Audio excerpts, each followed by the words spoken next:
এখন যা হবে সেটা কি জানি।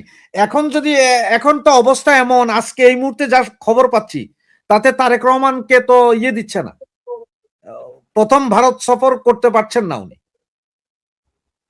উনি তো এখন চায়না মোদী তো আমন্ত্রণ জানিয়েছিলেন। হ্যাঁ, মোদী তো আমন্ত্রণ জানিয়েছিলেন। হ্যাঁ হ্যাঁ, তো তারপরে তো আর যা কাণ্ড কারখানা তারেক করছে, তারেক কেন ডাকবে? সম্পর্কই শেষ করে দেবে। এইবার বাংলাদেশের কি হয় দেখো, আমি যে ভিডিওটা দেখালাম ওটা তুমি যদি মোবাইলে দেখাতে পারো, আমি যে কথাগুলো একদিন ধরে বলে এসছি সেই কথাটাই শুভেন্দু অধিকারী বলছে। এই কথাটা আমি এতদিন ধরে বলে এসছি। আমি এটা আমাদের এক্সপার্ট সাব্বির ছিল, কিন্তু সাব্বিরকে পাঠানো সম্ভব হয়নি তখন। তারপর আমি একটু চালাইয়া দিচ্ছি, মোবাইলে দেখাতে পারো, মোবাইলে দেখাতে পারো। হ্যাঁ, আমি মোবাইলে দেখাই দিচ্ছি। এরা অবৈধ, হাসিনা ওয়াজেদ বৈধ প্রধানমন্ত্রী, এরা অবৈধ। এটা সকালে পেয়েছি আমি। হিসেবে ঢাকাতে শাহজালাল এয়ারপোর্টে নামবেন, স্যালুট দিয়ে নিয়ে যেতে হবে। যারা জুতোর মালা পরিয়েছে তাদেরকে এটা ঘটবে, নিজামীর মতো এটা ঘটবে হবে। আমি আজকে বলে গেলাম এটা শুভেন্দু অধিকারী বলছিলাম একদিন ধরে, আমি যা বলছিলাম তার সঙ্গে শুভেন্দুর কথা মিলল কিনা, যে প্রধানমন্ত্রী হিসেবে তিনি ফিরবেন। শুভেন্দুই তো পরবর্তী মুখ্যমন্ত্রী, তাহলে মুখ্যমন্ত্রী যেদিনকে শপথ দেবেন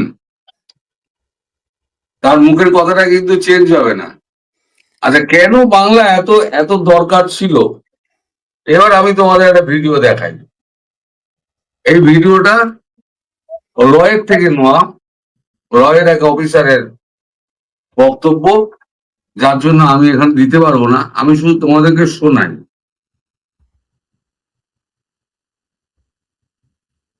বাবা, এত বড় লোক, বড় মানুষের বক্তব্য। কার? ওই যে কি জানি না ক বললো, রয়ের লোক। আমরা হলাম ছোট ছোট মানুষ, আমরা এত বড় ফুটেজ তো পাচ্ছি না, কিন্তু দেখি দাদা কি দেখায়। দাদা দেখাইতে পারবে। এখন ভোটে কত আসন হইল? 194 মধ্যে কত কত হইল জানি, ও তো কয়বার হ্যাঁ, লাস্ট আমি দেখলাম হচ্ছে 172 আর 113, মানে তৃণমূল 113 আর হচ্ছে বিজেপি 172। তাহলে এখন বাড়ছে কি কমছে? কংগ্রেস এটা দেখছি প্রায় বিকেল। কংগ্রেস পায় নাই কিছু, কংগ্রেস পাইছে, কংগ্রেস মোটামুটি এটা রেডি না করে করা যাবে না এটা। দাদা এটা ভোটে কত কত আসন হলো এখন পর্যন্ত, এটা একটু বলবেন? এখন বলতে আমি লাস্ট যা দেখে এলাম 204 হচ্ছে বিজেপি আর 83 হচ্ছে তৃণমূল। তো কংগ্রেস, লেফট হ্যান্ড কংগ্রেস হচ্ছে 2 আর আইএসএফ এন্ড আদার্স হচ্ছে 2। আবার এই তার মানে বিজেপি কনফার্ম। তামিল নায়ক আছে, তামিল নায়ক, হ্যাঁ, বিজয় থালাপাতিও নাকি অনেকগুলো আসন পেয়ে এলো। হ্যাঁ, সে তো তামিলনাড়ুতে। হ্যাঁ, তামিলনাড়ুতে। তামিলনাড়ুর ভোট,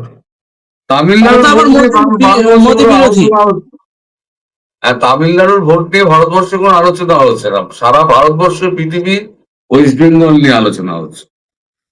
আচ্ছা আচ্ছা, তামিলনাড়ু নিয়ে আগ্রহ নেই কেন? এটার পেছনে রিজনটা কি? বাংলায় এত আগ্রহ কেন?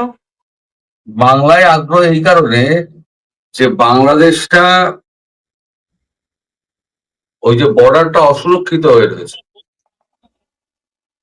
বাংলাদেশ যদি মানে হিংসা, দাঙ্গা এবং অস্থিতিশীল হয়, তার প্রভাবটা এসে ভারতবর্ষের মধ্যে পড়বে, সেটা বকলমে সারা ভারতবর্ষে ছড়িয়ে যাবে। তাহলে এখন কি আপনারা বর্ডারের নিরাপত্তা দেওয়ার জন্য কি আপনারা এই মুখ্যমন্ত্রী চেঞ্জ করলেন? শুধু বর্ডারের নিরাপত্তা নয়, ভারতবর্ষের ডেমোগ্রাফি উনি চেঞ্জ করে দিয়েছিলেন। নইলে একজন মুখ্যমন্ত্রী তিনি কি করে বলেন আমি ভারতবর্ষের সঙ্গে ভালো সম্পর্ক চাই? উনি কি ভারতবর্ষের থেকে আলাদা? না। একটা মুখ্যমন্ত্রীর বক্তব্য হবে কত পরিশীলিত এবং কত যুক্তিপূর্ণ। তিনি বলছেন যে আমি ভারতের সঙ্গে সুসম্পর্ক ছিল। উনি মনে করতেন ওনার বাপচোদ্দ পুরুষের পশ্চিমবঙ্গ, বাবা লিখে দিয়ে গিয়েছে এই পশ্চিমবঙ্গের আমি প্রধানমন্ত্রী, আমি রাষ্ট্রপতি, আমি রাজা, আমি রানী, আমি যা খুশি তাই করবো। ওই জন্য আমি বলেছিলাম যে ভোটের ফলটা বেরোক, তাহলে বোঝা যাবে যে মানুষ ভারত ওকে সরালো না বিজেপি কে আনলো। দেখা গেল যে মানুষ ভারত ওই মমতাকে প্রত্যাখ্যান করলো, তাড়িয়ে দিল, যা তাড়িয়ে দিল। এবার ভবিষ্যতে কি হবে আমি বলে দিচ্ছি, এই তৃণমূল দলটা বলে কিছু থাকবে না। বুঝতে পেরেছি। ইতিহাস বলে ওয়েস্ট বেঙ্গল যাকে সরিয়ে দেয় সে দ্বিতীয়বার আর আসে না। আর এইটার জন্য কিন্তু একদিন ধরে অপেক্ষা করছিল ভারতবর্ষ, কবে আমি ওয়েস্ট বেঙ্গল দখল করব। আচ্ছা, ওয়েস্ট এখানে বেঙ্গল কিছু দখল প্রশ্ন করা আছে, মানে কিছু কিছু জিজ্ঞাসা আছে, কিছু প্রশ্ন আছে, আমি কি সেগুলো এক এক করে করতে পারি? হ্যাঁ, হ্যাঁ, নিশ্চয়ই নিশ্চয়ই নিশ্চয়ই। এটা হচ্ছে আপনাদের বাংলাদেশ আর হচ্ছে পশ্চিমবঙ্গের বর্ডার, এটা কেন্দ্রীয় সরকারের অধীনে না রাজ্য সরকারের অধীনে? কেন্দ্রীয় সরকারের অধীনে, কিন্তু কাঁটাতারের বেড়া দিতে গেলে রাজ্য সরকারকে জমি দিতে হবে তো, ওকে। জমি অধিগ্রহণ করে জমি দিতে হবে তো, সেই জমিটাই তো উনি দিচ্ছেন। 47-এ কি জমি অধিগ্রহণ ছিল না করা? না না, তখন তখন তো ওই সীমানা অত তো ঘেরা টেরা ছিল না, তখন তো অবাধে লোক এপার ওপার এপার ওপার করতো। 71 সালে এত কোটি লোক আমাদের ভারতবর্ষে ঢুকলো কি করে, হুড় হুড় করে বন্যার মতো? কোনোদিনই কাঁটাতারের বেড়া ছিল না। আচ্ছা, কাঁটাতারের বেড়াটা দেওয়া শুরু হলো ইউনুসের আমল থেকে, যখন বললো যে আমরা উত্তর পূর্ব ভারত আমরা দখল করতে পারি। না কেন, যখন আবার এই যে ইয়ার দিকে শিলিগুড়ি বর্ডারের কাছ দিয়ে ওই দিক থেকে তো অনেক, লালমনিরহাট বর্ডারে তো অনেক আগে থেকেই কাঁটাতারের বেড়া, কি রাশেদ ভাই? ফেলানিকে ঝুলে রাখা হলো। কাঁটাতারের বেড়াটা ছিল এই কারণে, ওটা যেহেতু 7 সিস্টারের কাছাকাছি, তো ওই জায়গাটা একেবারে আমাদের ন্যারো একটা 22 কিলোমিটার একটা রাস্তা আছে, ওখানে যদি হঠাৎ কোনো ব্লকেড হয়ে যায়, তাই ওখানে কাঁটাতারের বেড়া বরাবরই ছিল। কিন্তু বাকি যে কাঁটাতারের বেড়া দিয়ে পুরো একেবারে ভারতবর্ষকে একেবারে ওয়েস্ট বেঙ্গলকে আলাদা করে দেওয়ার ব্যাপারটা, সেটা ইউনুসের আমল থেকে তখন শুরু হয় জোরদার করে। তার মানে কি এটা সামহাও একটা, এত সরকার আসলো গেল, ইউনুসের আমলে এই যে হুজুগটা তোলা হলো, এই হুজুগের ভয়েই কি এখন এই বর্ডার নিরাপত্তার ব্যাপারে জোরদার চিন্তা ভাবনায় হ্যাঁ, এসেছে ইন্ডিয়া হ্যাঁ। সরকার? তোমার দেশে যদি মৌলবাদ যদি মাথাচাড়া দেয়, সেই মৌলবাদীরা যদি আমার এখানে ঢুকে, তাহলে তো আমার দেশ তো অস্থির হবে। কিন্তু আমাদের তাহলে দেশের আমরা মৌলবাদীরা তো অধিকাংশ ক্ষেত্রে অস্ত্র পাচ্ছে আপনাদের দেশ থেকে, মাদক পাচ্ছে আপনাদের দেশ থেকে, বিশেষ করে বর্ডারে মাদক চোরাচালান সব থেকে বেশি, সব ইন্ডিয়া থেকে বাংলাদেশে ঢুকতেছে। তো আরে এই এগুলো ব্যবসায়ীদেরকে এগুলো কি আপনারা আইনের আওতায় নিয়ে আসবেন, যারা অস্ত্র এবং এগুলো তো মাদকের ব্যবসা এগুলো করে তো আপনাদের দেশে? এরা তো অবশ্যই আসবে আইনের আওতায়, কারণ এদের মালকিন কে ছিলেন? এদের মালকিন তো ছিলেন হচ্ছে মমতা বন্দ্যোপাধ্যায়। বুঝতে পেরেছি। উনি তো সবকিছু করতেন, গরু পাচার থেকে আরম্ভ করে ওই ফেন্সিডিল পাচার পর্যন্ত সব কমিশন। মাটি চুরি, পাথর চুরি, বালি চুরি, নদীর গতিপথ চেঞ্জ হয়ে যাচ্ছে, মানে কি বলে, তারপরে তোমার পরীক্ষার যারা যারা প্রকৃতভাবে পাশ করেছে শিক্ষক, হুম। তাদের প্যাডেল বাতিল করে দিয়ে 25,000 অন্য লোক ঢুকিয়ে দিল। 20 লাখ, 50 লাখ, 1 কোটি পদ অনুযায়ী বিক্রি করেছে। বুঝতে পেরেছি। মেয়েরা তার মানে সব থেকে বেশি অপলক্ষিত হয়েছে সব থেকে আমাদের বেশি করাপশন বাংলায় হয়েছে ওয়েস্ট বেঙ্গলে, মমতার আমলে। মমতার। বামফ্রন্টের আমলে করাপশনটা হয়নি, অত্যাচার হয়েছে কিন্তু করাপশনটা হয়নি। যে লেভেলে করাপশন ইনি করেছেন, হাজার হাজার কোটি টাকার। বামফ্রন্ট 2011 সালে বামফ্রন্ট ছেড়ে গেল, তখন তার আমাদের দেনা ছিল পশ্চিমবঙ্গের 1,75,000 কোটি টাকা। এখন উনি ধার করে সেটাকে 9 লক্ষ কোটি টাকায় নিয়ে গিয়েছেন। উনি এত তা অবৈধ ধর আর ইনকাম কি, করছেন, তারপরেও ওনাকে ধার করতে হচ্ছে রাষ্ট্রীয় কর্মকাণ্ড পরিচালনার জন্য। যেটা অবৈধ ইনকাম সেটা তো নিজের জন্য, রাষ্ট্রের জন্য তো নয়। বুঝতে রাষ্ট্র পেরেছি। নিজের টাকায় থোড়ি চালাবে। উনি সাত পুরুষের জন্য রেগে যাচ্ছেন। কিন্তু এবার আমরা তোমায় আমি এটাও বলি, শুনেছি এবার এবার গণমাধ্যমের এবার বরাত দিয়ে, তিনি নাকি ওয়েস্ট বেঙ্গলের সিএম হিসেবে কোনো প্রকার বেতন নেন না এবং গাড়িতে খুব একটা সব চলেন, বাজে এই কথা ধরনের ছাড়ো প্রচার তো, আছে। ওসব বাজে কথা ছাড়ো, ওসব অনেক ঢপ উনি কর মারেন। 29 দিন এখানে অনশন করেছিলেন, আর পেছনে একখানা জায়গা ছিল, সেখানে গিয়ে উনি চকলেট খেতেন, ফিশ ফ্রাই খেতেন, সে সমস্ত আমরাও জানি।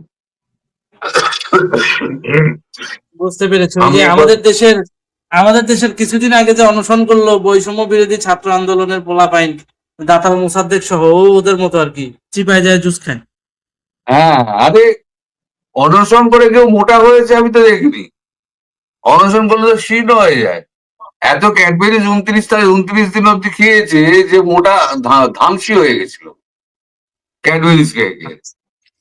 মঞ্চের পেছনে যাচ্ছে আর ক্যাডবেরিজ খাচ্ছে। বুঝতে পেরেছি।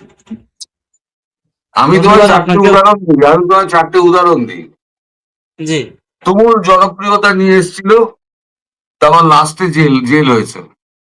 এক হচ্ছে জয়ললিতা, মানে তোমার দক্ষিণের, তুমুল জনপ্রিয়তা নিয়ে তারপর ক্ষমতাচ্যুত হয়ে জেল হয়েছিল। আচ্ছা, তারপরে হলো আহ লালু প্রসাদ যাদব, বিহারের মুখ্যমন্ত্রী, তুমুল জনপ্রিয়তা নিয়ে এসেছেন। চারা ঘোটালায় তিনি ফাঁসলেন এবং তিনি জেলে গেলেন। তারপর দিল্লির হুম। মুখ্যমন্ত্রী যে হলেন অরবিন্দ কেজরিওয়াল, হুম। আম আদমি পার্টি। কেজরিওয়াল।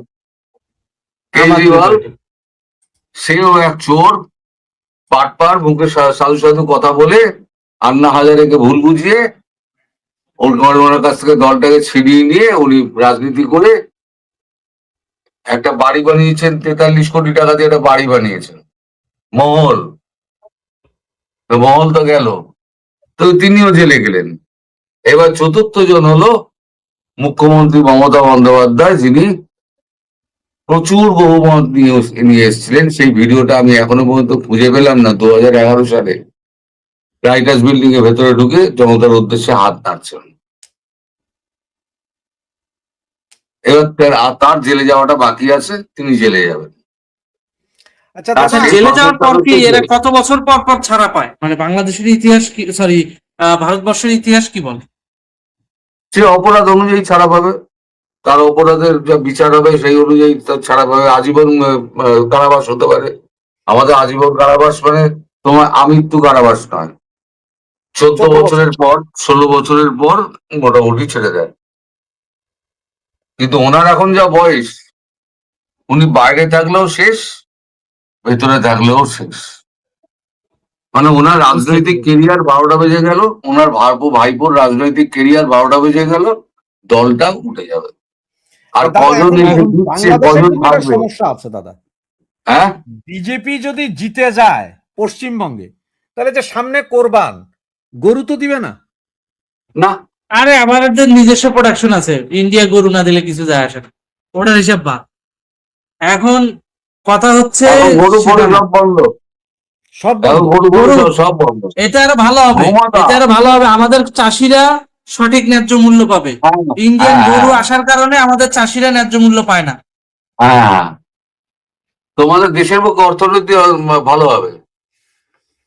আমাদের কৃষকরা চোরাচালান বাঁচবে। কন্ট্রোল হয়ে যাবে, চোরাচালানটা হ্যাঁ, কন্ট্রোল হয়ে যাবে। হ্যাঁ, চোরাচালান কন্ট্রোল হওয়ার লরি দরকার আছে।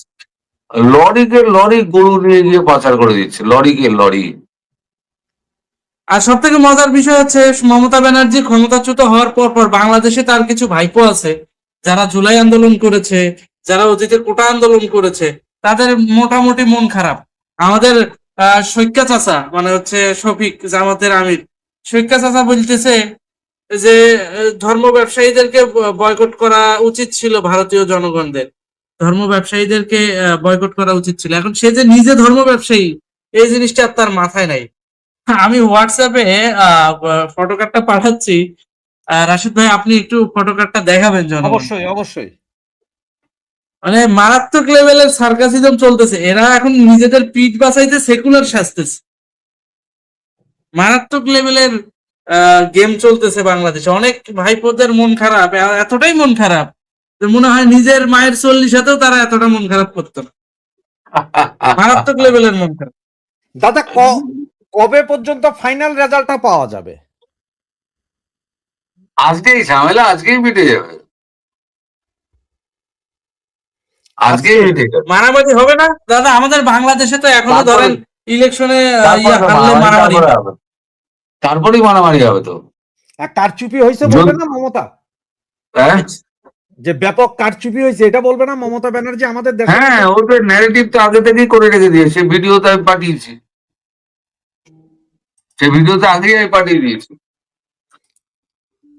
তবে দাদা আমার কাছে একটা মজা লাগলো, মমতা ব্যানার্জি কোন একটা অনুষ্ঠানে যাই জানি গাইতেছিল যে এবার কি জানি এবার বিদায় আমার দেব যাওয়ার সময় হলো, তোমায় হ্যাঁ, আমার তোমায় যাওয়ার দিয়েছি, সময় হলো। চালিয়ে দাও না।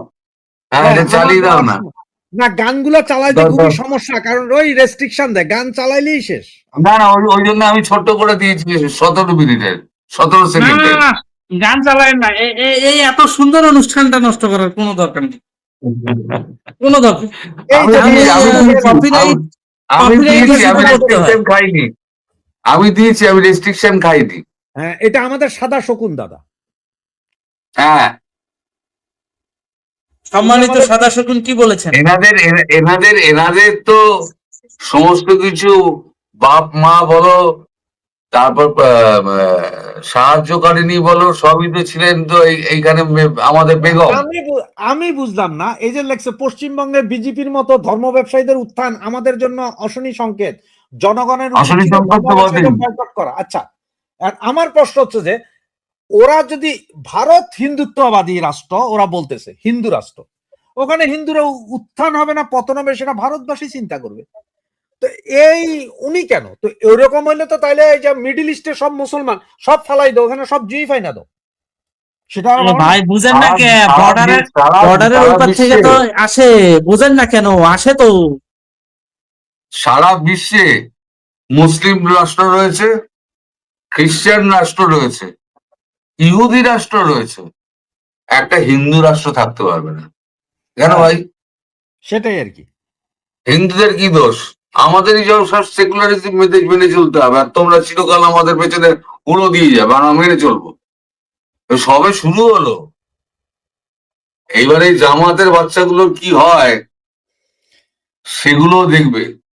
এই যে একজন লিখেছে যতদূর জেনেছি সিপিএম 107, বিজেপি 118 আসন পেয়েছে, ফলাফল আরো বাকি আছে।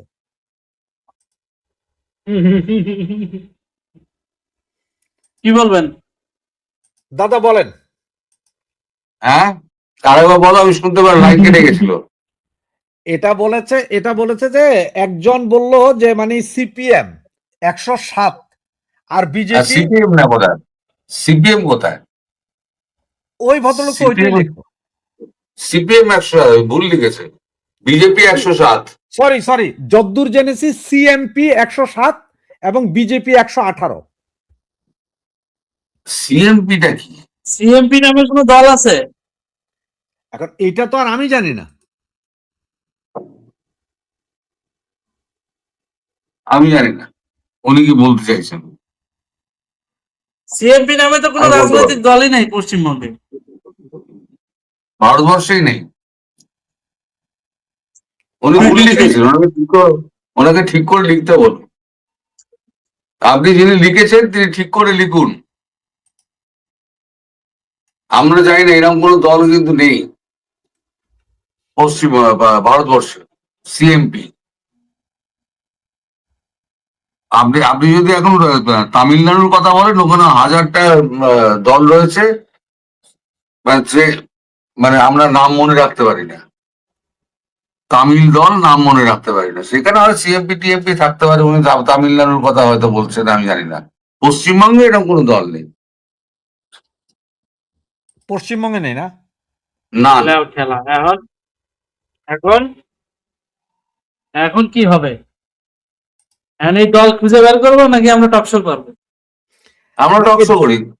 এই দল ও খুঁজে দলিল বের করার লিখেছে। দরকার নাই, তবে দাদা আমি মনে হয় আপনাদেরকে একটা জিনিস দেখাতে পারি, যেটা এই মুহূর্তে আপনার রিলে করছে, হয়তো আমাদের দর্শকরা হয়তো খুশি হইতে পারে।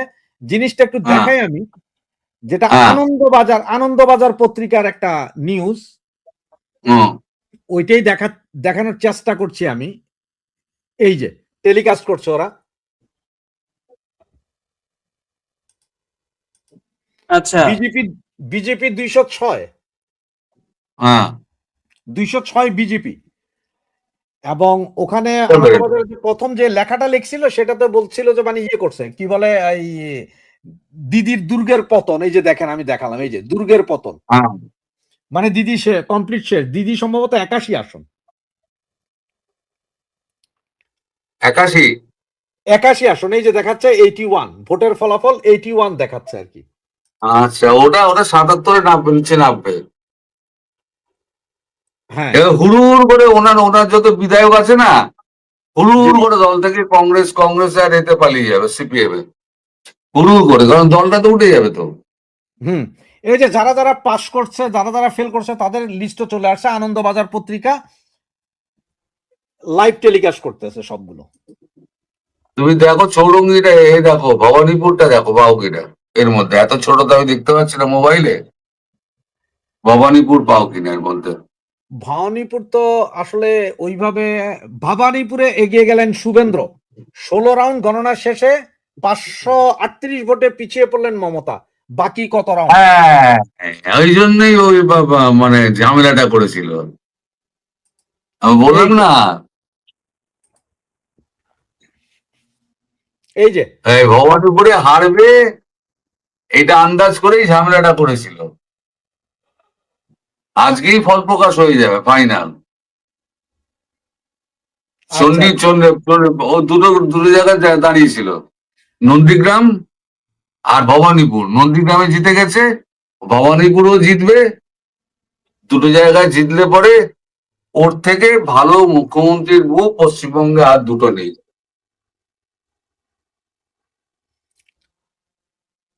এখন সব নিউজ, আনন্দবাজারের যে নিউজ দেখাচ্ছে এখানে ম্যাক্সিমামই আপনার বলা হচ্ছে যে মানে বিজেপি এখন পর্যন্ত হাই ইয়েতে আছে। আর কি 148-এ তোমার হচ্ছে মানে সরকার গঠন, ম্যাজিক ফিগার। না, এটা তো মধ্যে 206 148, 148 পেরিয়ে কখন চলে গেছে, ভোর শেষ, গঙ্গায় ভাসানো হয়ে গেছে। তোমার কি কি আমি জানার আছে দাদার কাছে? আমি একদিন লিখেছিলাম ঢাকি সহ বিসর্জন হচ্ছে না তো, তা দেখো আলটিমেটলি ঢাকি সহই বিসর্জন হয়ে গেল। অনেকেই আমার উপর রাগ করে প্রচুর লেখালেখি করেছেন, মন্তব্য করেছেন, আমায় গালি দিয়েছেন, আজকে দাদা আমায় খেলছে, নির্বোধ আজকে বলেছেন। দাদা ইচ্ছে মতো ঢালেন, ইচ্ছে মতো ছাড়েন, কারণ আজকে আরে না আপনারই না, দিন। প্রত্যেকের বলার অধিকার রয়েছে। তার পছন্দ হতে পারে, না পছন্দ হতে পারে। তিনি আমাকে গালি দিয়েছেন তো দিয়েছেন, তার রুচিতে যেটা আছে সেটাই তিনি করেছেন। আচ্ছা আমার দাদা, রুচির তো এইটা ওটা হয় না। একজন দর্শক বারবার লিখছেন, আমি জানি না এটা কি লিখছেন, যে আনন্দবাজার পত্রিকা এবং নিউজ 18 এই দুটি চ্যানেলকে অর্ণব গোস্বামী রিপাবলিক চ্যানেলের সিনিয়র এডিটর আজই লাইভে এসে বলেছেন এই দুটি চ্যানেল মিন চ্যানেল, মানে তৃণমূলের চ্যানেল।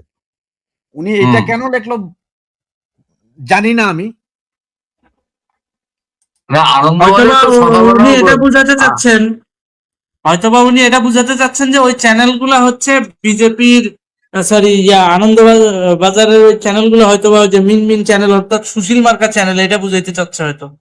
না না, তা না, এরা হচ্ছে ধামাধরা চ্যানেল। একটা হচ্ছে নিউজ 18, উনি যা লিখেছেন ঠিক লিখেছেন, নিউজ 8 গুছিয়ে লিখতে পারেননি। একটা হচ্ছে নিউজ 18 টেলিভিশন মিডিয়া, যার মাথায় রয়েছে বিশ্ব, আমার বন্ধু। সে দিদিকে ধরে, সে তো কোটি কোটি টাকা করে ফেলেছে। আচ্ছা, তার সাংবাদিকতা করে না, সে শুধু এই করে আর দিদি ভজনা করে। আর আনন্দবাজার হচ্ছে কি, যে সরকারে থাকবে তার পদলেখন করবে। সকালবেলা যখন শো স্টার্ট হলো তখন এক সুরে বাঁধা ছিল সুমনদের সুরটা, 12:30 1টার পর থেকে সুর চেঞ্জ হয়ে গেল, তখন একদম বিজেপির পক্ষে চলে গেল। আমি বলেছিলাম তুমি দেখো না, আমি আমার স্ত্রীকে বলছিলাম তুমি দেখো, এক্ষুনি সুর চেঞ্জ হয়ে যাবে। ও বললো হ্যাঁ তুমি ভালো বলেছো, তো ঠিক তো, তাই তো, এখন তো বিজেপি গালাগালি, তৃণমূল গালাগালি করছে। আর এইটাই হচ্ছে মজা। কিন্তু এরা দাদা সম্ভবত আপনার এই নরেন্দ্র মোদী উনি আপনার একটা টিভি ভাষণ দিচ্ছেন সম্ভবত।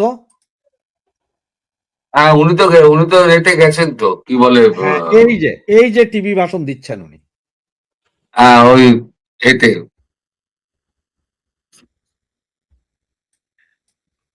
साथियों, बंगाल में हमारे कितने ही कार्यकर्ताओं ने अपना जीवन इस जीत के लिए समर्पित किया है। भाजपा की कितनी महिला कार्यकर्ताओं को तमाम अत्याचार सहने पड़े, आप कल्पना नहीं कर सकते कि केरल में और बंगाल में भाजपा के हर कार्यकर्ता को कितनी मुसीबतें झेलनी पड़ी है, उन पर कितने जुल्म हुए हैं, कितने अत्याचार हुए हैं। मैं आज बंगाल में भारतीय जनता पार्टी की सफलता का श्रेय ऐसे सभी कार्यकर्ताओं को, उनके परिवारों को देता हूं।